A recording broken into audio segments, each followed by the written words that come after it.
Bananas Fair Trade International.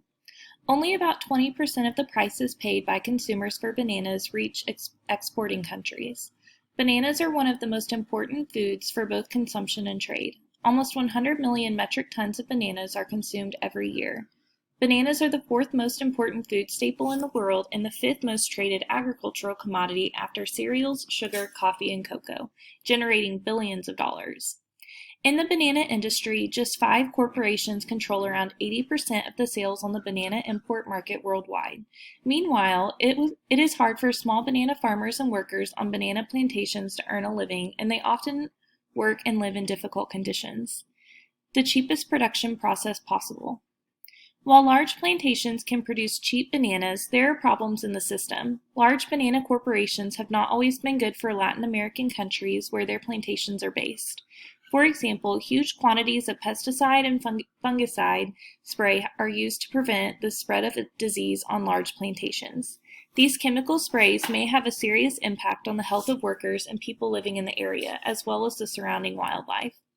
In many plantations, workdays can be very long, often between 12 to 14 hours with unpaid overtime.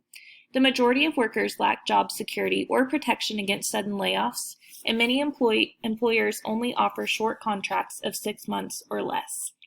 Benefits of fair trade for producers.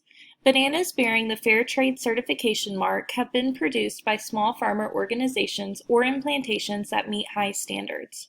Fair trade price. Producer organizations are paid a fair trade minimum price, which aims to cover average cost of production.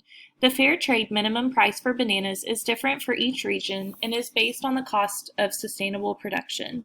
The fair trade price for organic bananas is higher than for conventional bananas. Fair trade standards for small banana farmers. Profits must be equally distributed among the members of the cooperative or association. All producer organizations must have a voice in the decision-making process and in group organization. Fair trade standards for banana plantations. The Fair Trade Premium Committee is formed and includes workers and management to decide on the use of the premium. The premium must not be used to cover ongoing operating expenses, but rather to improve living and working conditions. Forced labor and child labor of children of 15 years and under is prohibited. Workers have the right to establish or join an independent union. Salaries must be equal to or higher than the regional average or than the minimum wage. Health and safety measures must be established in order to avoid work-related injuries.